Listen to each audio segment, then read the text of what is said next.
she was just a force of nature. She was such a powerful personality. Like, you've never met anybody who was as much of a fighter as she was. Not only was she a dog person and a horse person, she also decided to choose the breed that's probably the hardest to deal with, that you need to be the most persistent and bullheaded and you know, firm with, because they are stubborn dogs, and if you are not super strict with them and keep them in line, they'll just become monsters in a heartbeat. I'm Ginger, and we've known each other for a long time. We met in 8th grade summer band.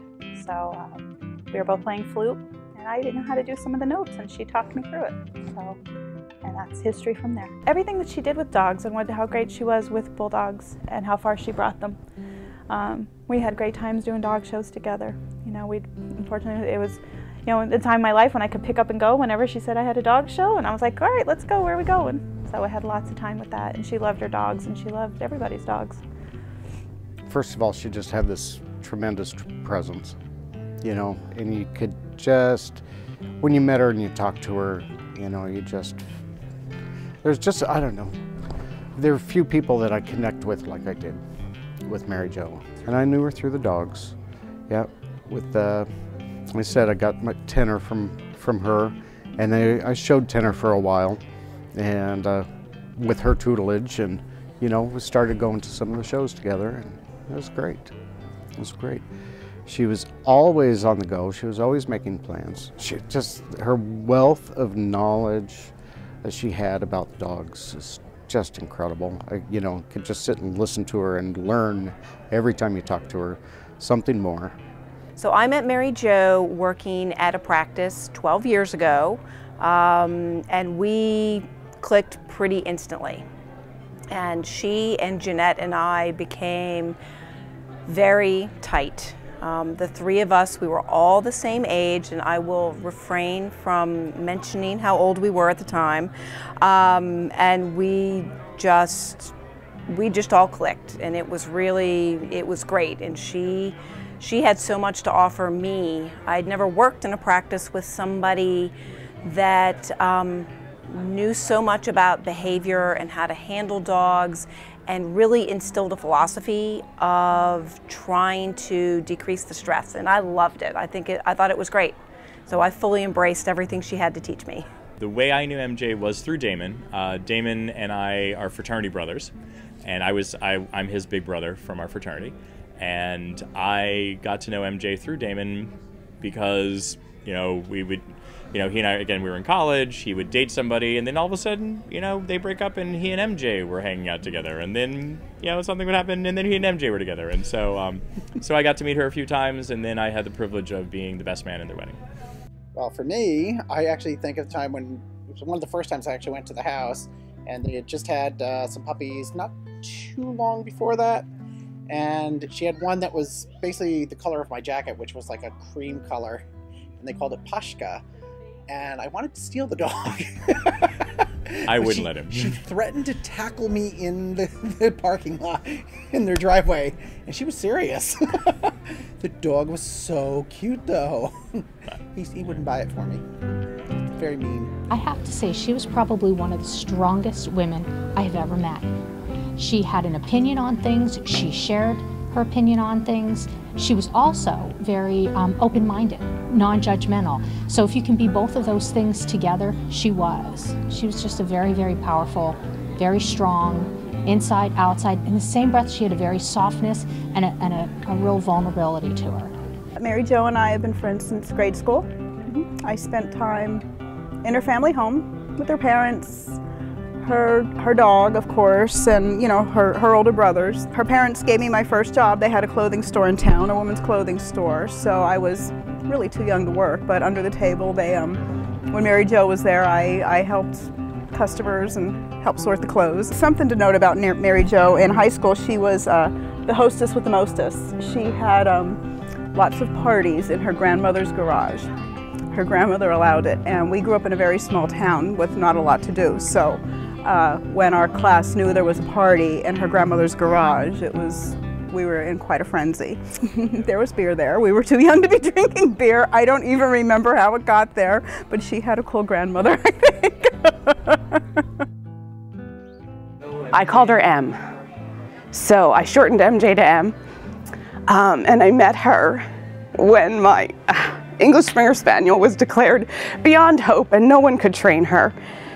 And that's how I met Mary Jo, and she trained her beautifully, and I had 2 more wonderful years with her. And then I got a decade of great friendship with Em out of that as well. I've known MJ for 18 years, and you know, we went to her stable and we went horseback riding, and just a great memory of spending time with her and her love of animals. Well, she definitely loved dogs, and that, you know, most of her adult life, that pretty much consumed her adult life. Was raising dogs and training dogs. Very strong, and she always blamed my brother and myself that she was as strong-willed as she was because as 2 older brothers we always picked on her. Was that true?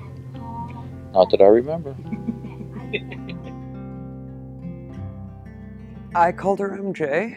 That's how she would introduce herself to me. She was my boss. We became friends. I had been told for years about her and that we would click, but there are times that you avoid people because there are people that think you will click with them, and it's one of those, wow, no, not really. How do you see me that you think this person and I would get together or get along? But we actually were incredibly compatible with a lot of stuff. Of course, had the fine jewelry habit in common. Larger than life, literally, figuratively. At the time, just asymmetrical hair, a lot of gold. She would enter a room and you'd know she was in the room. I met her because she brought her bulldogs into Creature Comforts. She was a client with Karen Allen, and I was the head tech there. So she brought in, it was funny because she was very standoffish because she didn't really like anybody handling her bulldogs till she found out that I also showed dogs, and then suddenly it was like we were instant friends.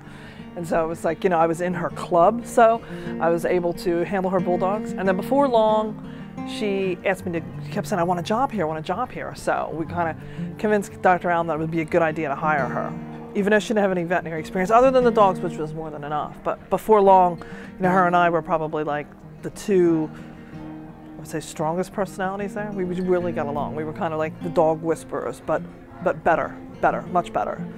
So she wouldn't even want to be related to the dog whisperer, had me say that, but unfortunately, it's the best way to describe it. I'm Aileen Forker, and I'm Gracie's mom. I'm Ashley Klazas, and I'm Flex's mom.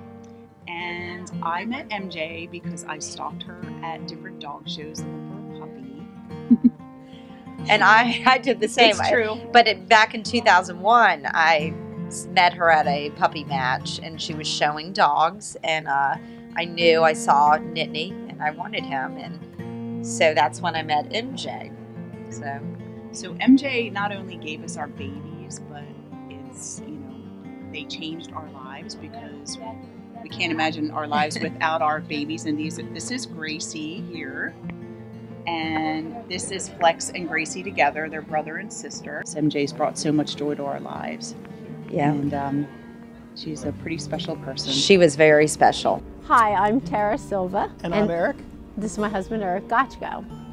And we are great admirers and we're great friends of Mary Jo's. Yeah, we decided to get a bulldog many years ago. I didn't want a dog. Tara wanted a dog. She broke me down, whittled me away, and eventually we decided we would get a pup.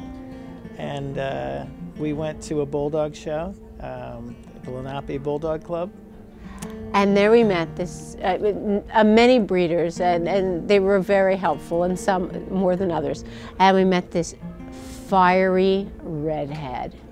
And she was a tough nut from the beginning. So intelligent but very no nonsense. Fiery. Yes. And we loved her from the minute we met her. But I don't know if she was as sold on us as we were on her. So we learned that when you were getting a bulldog, you have to court the breeder.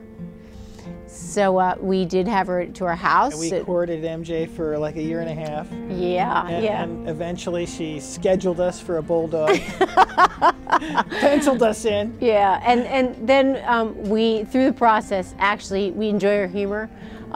We got to know each other, and after we did finally get our dog Blanche, we became friends. Yeah. And we were really fortunate because MJ was a survivor of cancer at that time, and then I got sick. And MJ was a foundation for me. She helped me through, and so did Blanche. So did Blanche, my cancer angel. Yeah. And she continued to help me through as I've been fighting through the years, and we continued to help each other. And she's a big loss. She's somebody we will. There's no words. Yeah. MJ was a good friend, an ally, and I will miss a mentor. Yeah, a mentor, a friend, and just you could always count on her for sage advice and a laugh. Yeah. Always a good laugh. You know, and you know, even in the worst of times, she would just get back at you and just be like, you know what? Yeah, this really does suck. You know, let's but we can do this. Let's go. She's one of those people she made a difference, and you know, I'm never going to forget her for that. She helped me through some rough times, and you know, and she kept encouraging me, and she kept me going at times, and you know, even when she was having a hard time, she kept herself going, and she kept other people going too, and you know. And I'll just always remember her for just what a great person she was, and you know, the influence that she had in my life.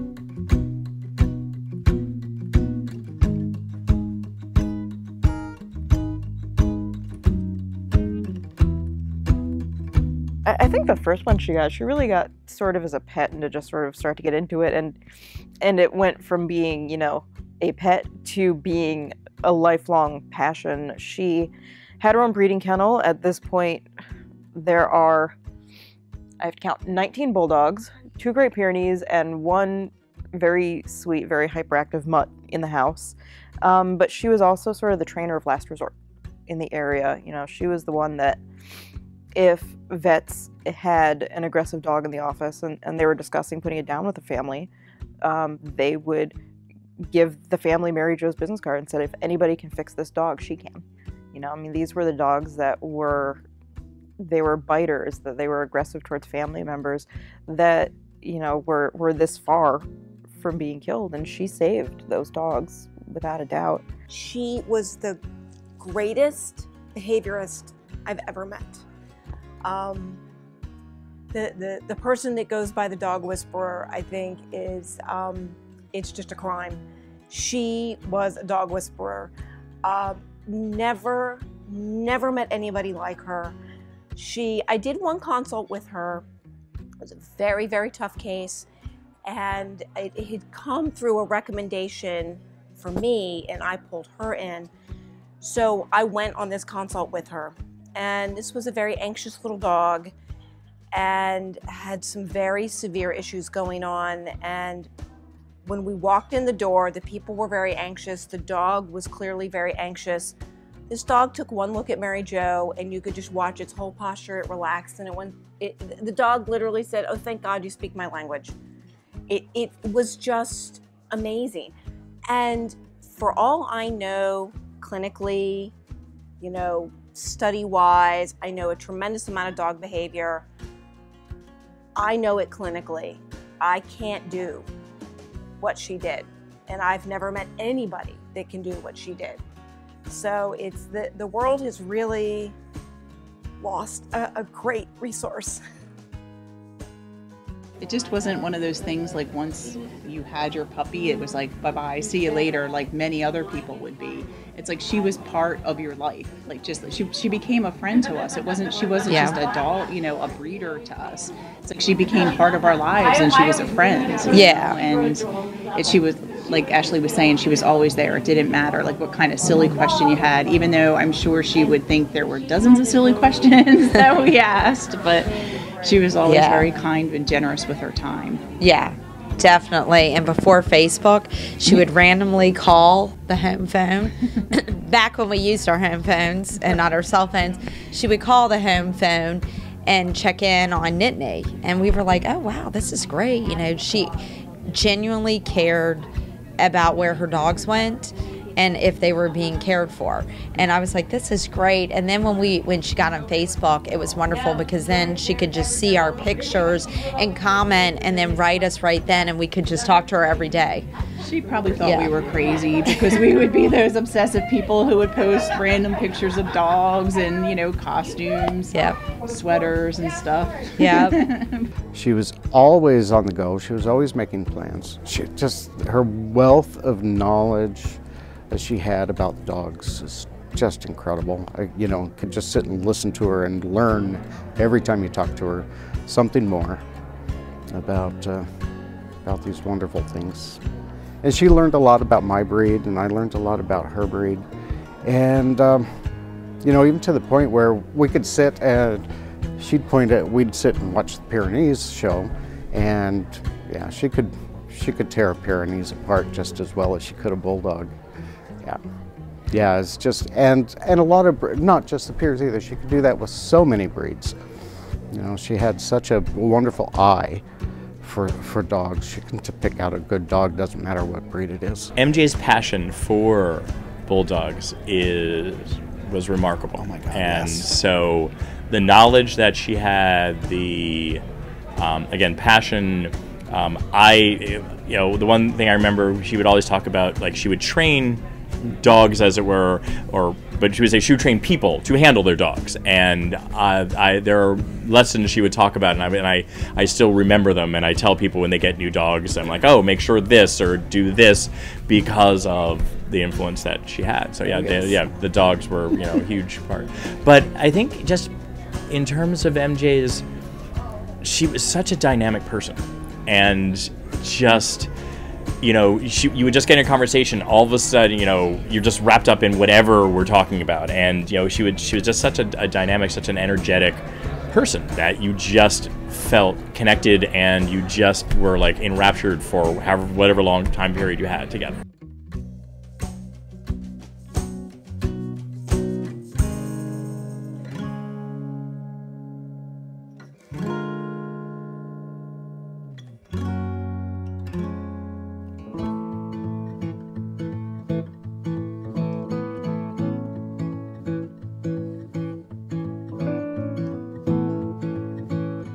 How about we say, yeah, we love you. We love you, Aunt Aunt Mary Jo. That's good. Yeah, I think We that's love you, good. Aunt Mary Jo. We love you, Uncle David. Yeah. Yeah, it's fine. Say that all of My name's John, and Aunt Mary Jo was my aunt, of course, and I love her. All right, here's Michael, who's my cousin. Hi, my name is Michael. I'm Mary Jo's nephew. Oh, there we go. I love her and I miss her. I remember her coming to the cottage all the time and spending time with her, getting gift cards and cards in the mail. I am Michael's brother. I'm also Aunt Mary Jo's nephew. We've missed her since the day she's left us. There's really nothing that can replace her in our hearts and everything else. She's a special person in all of our lives. I'm Maddie. I was Aunt Mary Jo's niece. One of my favorite memories with her was going to the Mutter Museum in Philadelphia. I just remember that being a great day. It was something we all enjoyed doing, and I'm going to miss her a lot. Raymond, Aunt Mary Jo's nephew. I just wanted to say love you very much and hope everything's going to be okay with Damon and love him also. We love you, Aunt Mary Jo and Uncle Damon. One of the stuff I remember the most is probably some of our first meetings. We used to go up to their cabin they had in the woods, and Damon and I might go bike riding, and we get together and have fun. Back when we were kids, the family always got together and took an extended vacation either to Canada or Florida, and a couple times we took both sets of grandparents and drove to Florida a couple times. That was it was interesting. The one time my mom had the great idea, we drove down. Probably never, one of the pictures like burned in my mind. Decided to stay in Everglades City for a couple days. Why she wanted to stay in Everglades City, I have no idea. Mary Jo, we went in the swimming pool. She must have got bitten by mosquitoes 1,000 times. Her entire body was covered with mosquito bites. And like I said, never seen anything like it since. But she got bit up so bad, like her whole body was just like one giant mosquito bite. But yeah, they were fun trips, definitely. I will miss her so much. She was like my sister. When Ray and I got married, she took all of her pictures. She always liked doing photography. And presents, she bought us a lot of presents. Going over the cottage, going in the creek, going tubing down the cottage in inner tubes. We all did that. So much. Her, she really cared about everybody. She always was more than willing to go out of her way to help people. For a couple weeks after she passed, her Facebook wall was just flooded with pictures of people's dogs, of memories of, thanking her for saving their dog, thanking her for the wonderful puppy she let them have, and all these memories of time spent in training and showing, and fellow breeders, people in other breeds that had so much respect for her. It was everything that she was about.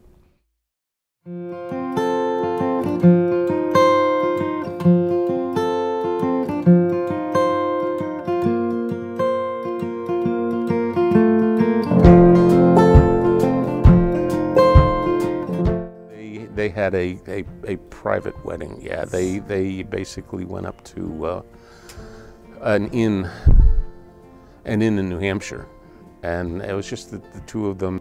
It was sort of like an announced elopement. Like they said, we're getting married, and here's when and where, but you're not coming.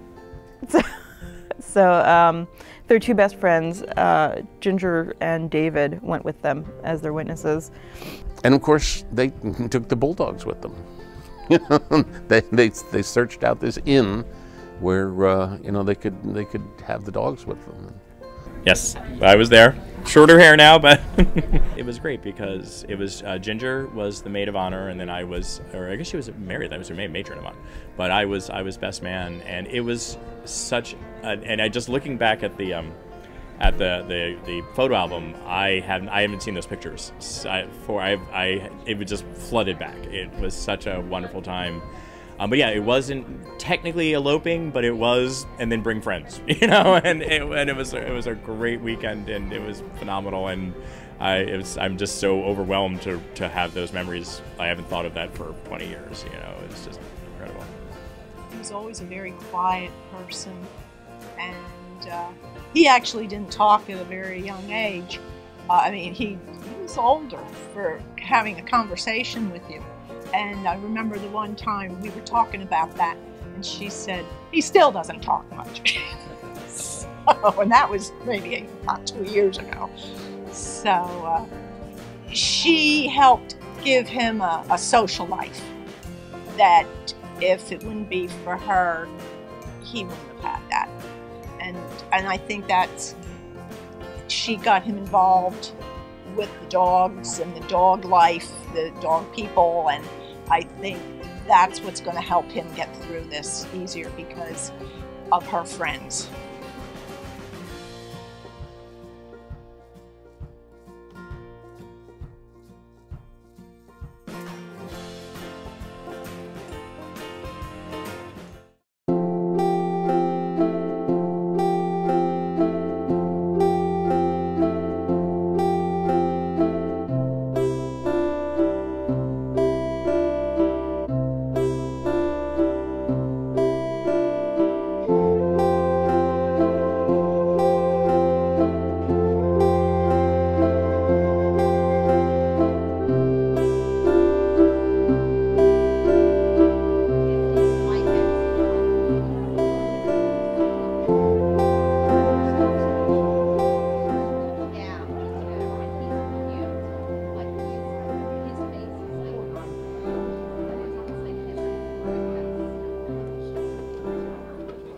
Good evening. Whoa, that's a hot mic. Good evening, friends and family.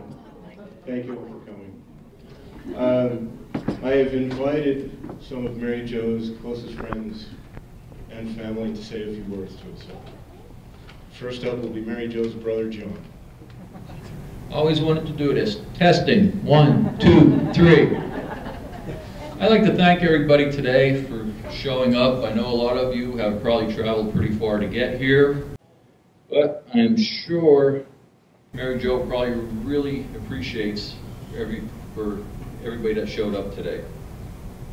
And for those who don't know me, I'm her older brother, John, but not the eldest. Ray's the eldest of the three of us. And MJ and I were about 3 years apart, and MJ and Ray, they were probably about 6, so I probably spent a little more time around Mary Jo, or the better older years, than Ray did. But I was blessed to have a sister, and especially the one that was as wonderful as Mary Jo. Mary Jo would always boast that she was as tough and strong-willed as she was because she always blamed Ray and I, being her older brothers, that made her that way. And I'm sure a lot of you understand she was a very strong-willed woman. And I think this trait always showed when she had to go and receive treatment. Even though things always didn't look good, she always came out, bounced back, and always had a bright outlook even after the treatments she went through. I'm not sure how many of you know that Mary Jo loved playing in the band, and she started playing the flute in high school, and she was a very accomplished flute player. And she would love to play in bands even when she was in college, whenever she had a chance. And I'm not sure, but I think that's where, if I'm not mistaken, where she met Damon. Mary Jo accomplished a lot of things in her life.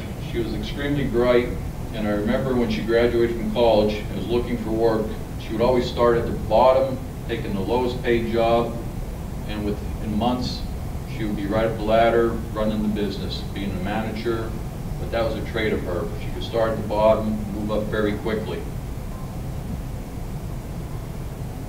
And I think this all changed when she married Damon and started her passion with showing and breeding bulldogs and starting their own business. She pretty well didn't, I would say, didn't play in the bands as much, lost somewhat of her interest of playing the flute, but then when her and Damon got together and they started showing bulldogs and her going on her side business of training dogs, but that's something she always enjoyed. My sister was such a bright, hard-working, passionate woman who cared for everyone around her. She touched so many lives. She leaves behind a tremendous legacy, and a lot of people remember her and what she taught them for the rest of their lives. Mary Jo, we all miss you, and with all our hearts, God bless.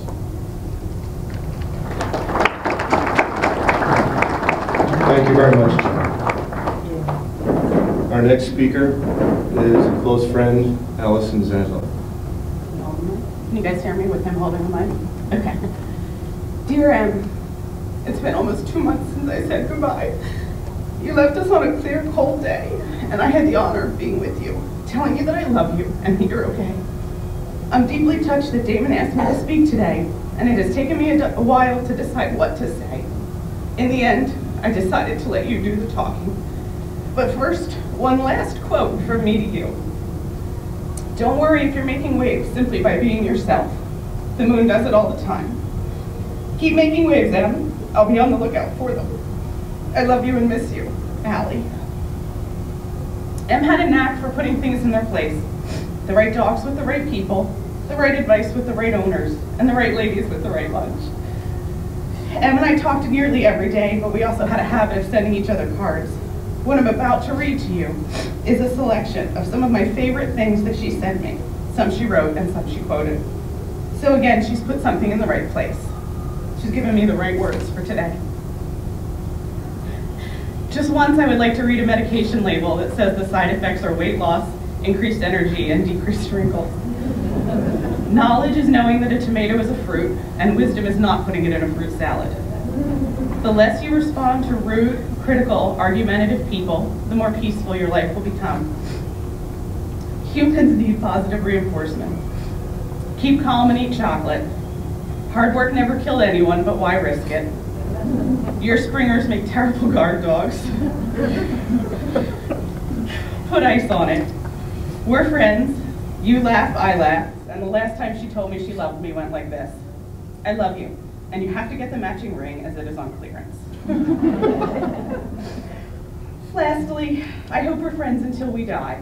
And then I hope we stay ghost friends, walk through walls, and scare the hell out of people together. Since January 8th, I've become intimately acquainted with the concept of a broken heart. I'll never get over the loss of my best friend, because the depth of my love is equal to the depth of my grief, and I'll never stop loving him.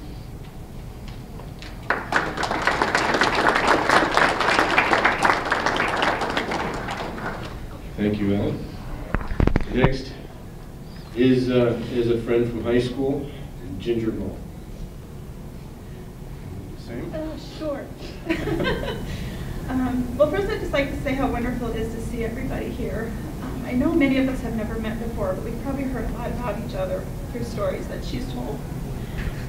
Most of you know her as Mary Jo or MJ, but as far back as I can remember, I called her Bear, and I think it was the only one that she tolerated letting her do that, letting me do that.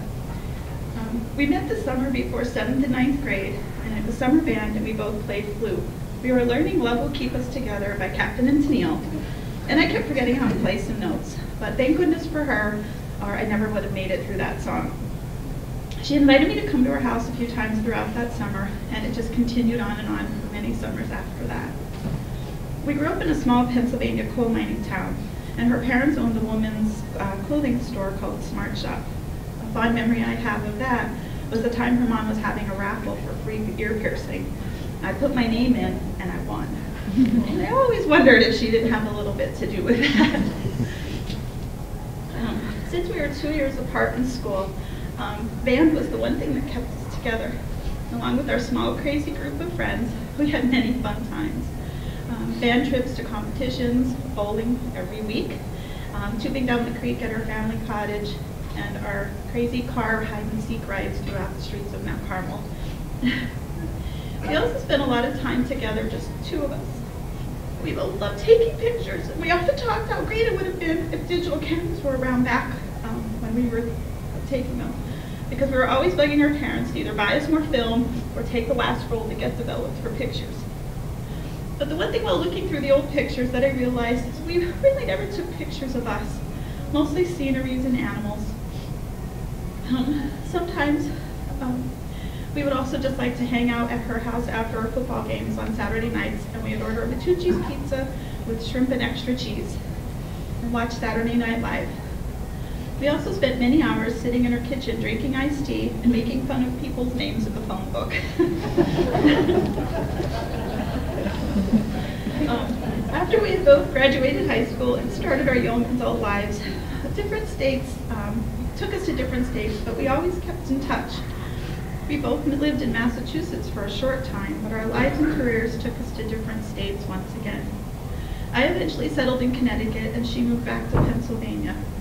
She was starting to show her bulldogs, and I accompanied her to many shows, and we met new friends and had many fun nights with laughter and reminiscing. I think we've all done a lot of reminiscing these past 2 months. It's definitely easier to reminisce with someone, not about them.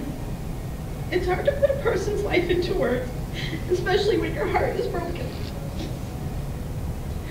I've had a hard time believing that she isn't here anymore.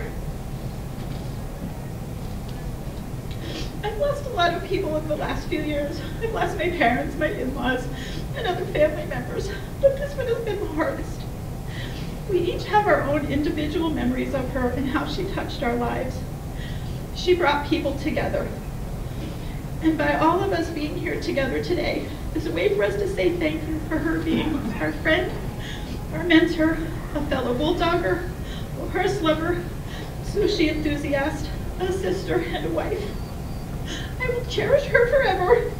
And as the song said when we first met, love will keep us together.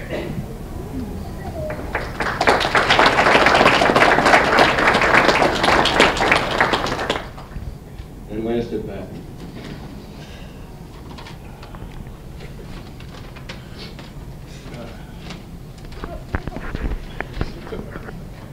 You come here too.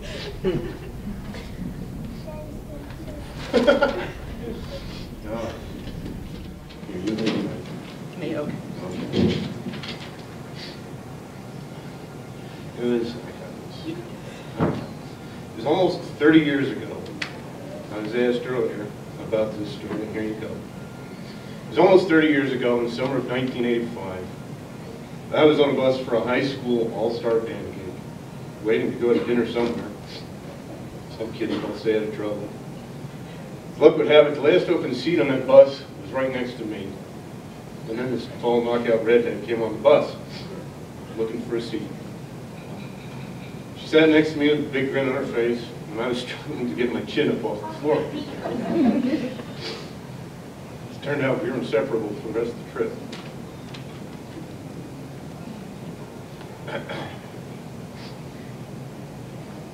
So it was on this very weekend, about 20 years ago, that Em and I were in the town of Dorset, Vermont, at a B&B called the Barrow's House, and we were married. I'm thankful to have the best man and the best woman from that day with us here this evening. Forgive the cliche, but the years have really flown by. One of our dreams, since actually before our wedding day, was to throw a party very much like this one, where all our friends from all over the place and over the years would be able to join in. So thank you all very, very much for coming here to make this happen. And while, by the way, I am issuing thank yous, there is one person who deserves all the credit for this evening, and that's my sister, Kerry. Now please help me to thank her with a round of applause. I was trying to find a theme for this little speech, looking for a meaning or some kind of purpose or a lesson that we could draw from this mess. The best I can do is this. To remind you that all you hear are M's legacy. It's not the bulldogs, not the dog training. It's all of you. It's no accident that at least 5 women here, and I bet if I ask for some hands, it'd be more than that. At least 5 women here would call them their best friend. Show me.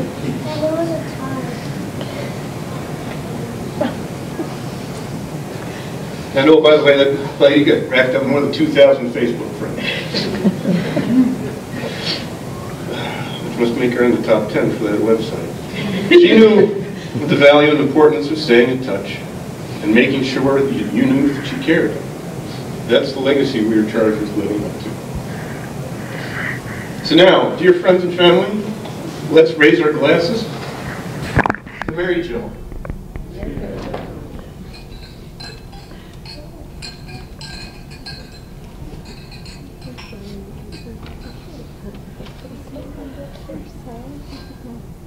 Thank you.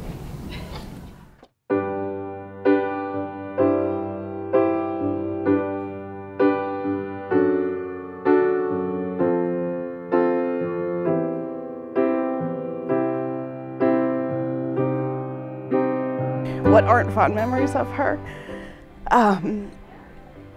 She had a way of sneaking into your life and permeating everything with her joy and her radiance and her humor. I have so many things in my home that are from her that are hanging up with terrific quotes. And she was a for no good reason gift giver. So for no good reason, you'd get gifts and cards and phone calls and things like that. So I have several for no good reason gifts sitting around that I can wear. Some I can wear, some I look at. Some are just wonderful. Her health rose and fell so many times that I think they had a lot of opportunity over the years to discuss, you know, what she would want. Yes, this is very much what she wanted. Like she did not want church services. She did not want people dressed in black crying over her, hence the bright colored sweater today, because I knew that she'd approve of this. It was nice. It was nice because when we go to church, we learn when somebody dies, you celebrate their life. And this was a very happy celebration. I mean, of course, there was some sadness, but, you know, it was a true celebration of life. It's heartbreaking because she's not here, but in the same breath, I think she would be really delighted with how this whole thing went. It's perfect. It's her. I'm sure all of these people, although I don't know all of them, I'm sure are people that she just really cherished. I mean, I just feel immensely fortunate that she thought so much of me. So that's it. I'll bawl if I say any more. I guess, like, probably I'll tell the story of, like, the funniest thing that ever happened to us, because there were so many stories, and I was thinking, what am I going to say? And I know Damon would probably want me to tell one of the stories. Well, she was the behavior guru and the whisperer. So we had this 200-pound cane and Corso come in. Okay, huge. And they come in for a rabies shot and had pinned 2 technicians against the wall. And the thing was absolutely uncontrollable. It was one of the nastiest dogs I've ever had the experience with. So they scheduled for a day when Mary Jo and I was there. I'm like, oh great, why did I have to be involved in this? But you know, she always had confidence in me, and I'm glad she did, because at that point I did not have confidence in myself. So the owner gets the dog there, can't even get it in the building. The dog's trying to kill the owner, trying to run around. It was just horrible. I mean, it's muscling everybody, but she was determined. We were going to get this dog in, and we were going to get it vaccinated, and she was going to do it in a positive fashion. I didn't think that was going to happen. I had already resigned to the fact it wasn't going to happen. So she's like, let's do this, let's do that. So finally we get the dog into the lobby. And I'm like, I can't believe I'm actually in a confined space with this animal that's going to kill somebody. I know it's going to kill somebody, but she's so positive. We can do this. And she says, okay, I got a plan. I'm like, what? She goes, I'm going to come up behind him. I'm going to grab him behind his head. She goes, you're going to get that muzzle and you're going to come in from the front and you're going to shove the muzzle on. She goes, okay. I said, nope, not doing it. Sorry, done, not doing it. And she looks at me, she goes, okay, plan B. She just like rolled right along, right on to plan B. Because I'm like, there's no way in God's green earth I'm going to come up to this dog's face. I trust you, but not that much. I don't trust him, you know. So needless to say, that was the first time I ever saw her give up. And we said, you know what, this isn't going to happen. And we let the dog go. But we laughed for years about that, because I always say, so what's your plan B? As cliche as this sounds, and as terrible as it is, because I am in a relationship with someone, she was my better half. She was, she was the tether that brought me back to earth when I got upset about things. She was the logic in my life. She was the humor. If something funny or stupid or gross happened at work, I could always call her and tell her about it. Although I did make her promise never to sling dog spit at me like she did her other vet friends. But we were with each other thick and thin, sick and well. There was pretty much nothing we didn't tell each other. I have to say, she was probably one of the strongest women I have ever met. She had an opinion on things. She shared her opinion on things. She was also very open-minded, non-judgmental. So if you can be both of those things together, she was. She was just a very, very powerful, very strong, inside, outside. In the same breath, she had a very softness and a real vulnerability to her. Definitely. She will definitely live on. Just, she brought so many people together and did so many positive things that all of us, like, even though we don't all know each other, we're all brought together because of her being such a wonderful person. And she was positive, and she just had a lot to offer and gave us a lot.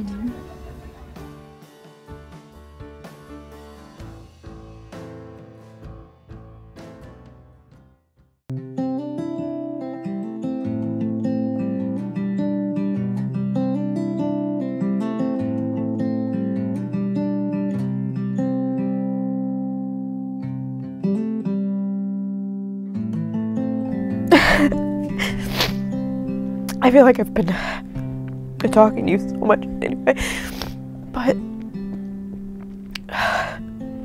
Damon loves you and he misses you. But we're trying to take care of him as best we can. He'll be okay.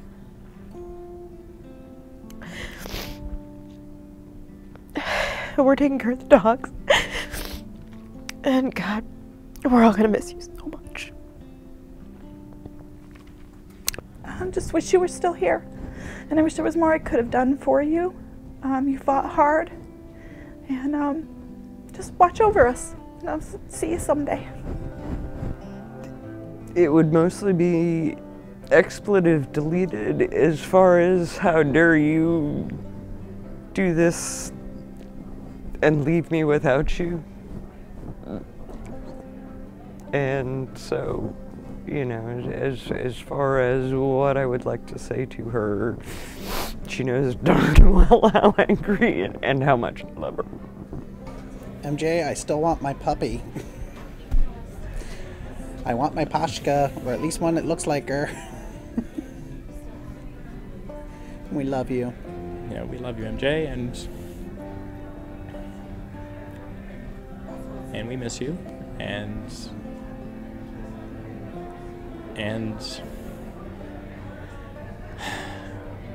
we'll take care of Damon, and I thank you for the memories that I've had, and again, seeing the photo album, it's just brought back a lot of really happy memories, and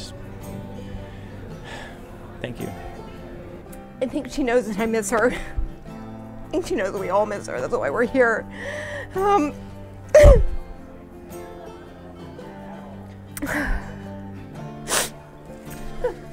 That's about it. I didn't mean to. No, it's okay. I've been very controlled. We talked every single day, every day.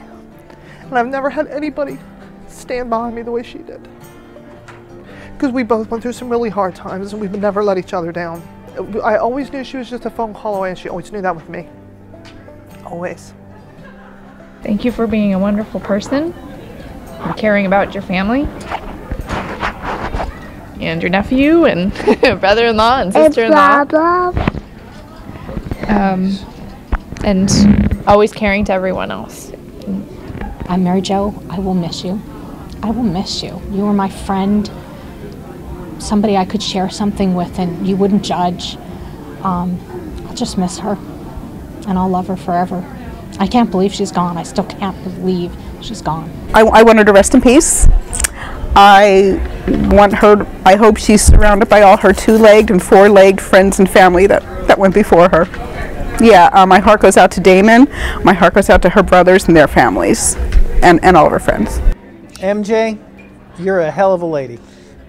Oh, well, if I had a chance to say anything to MJ, I would say that I miss horribly your texts and your calls when fighting is tough, and I miss being able to be there for you because that made me feel purposeful, and I truly miss you being there to help me. And you were loved more than I think I ever told you. So I love you. Thank you. So many wonderful lessons, so many wonderful memories. All I feel is gratitude. I don't know that any of us knows really how lucky we are. How lucky we are.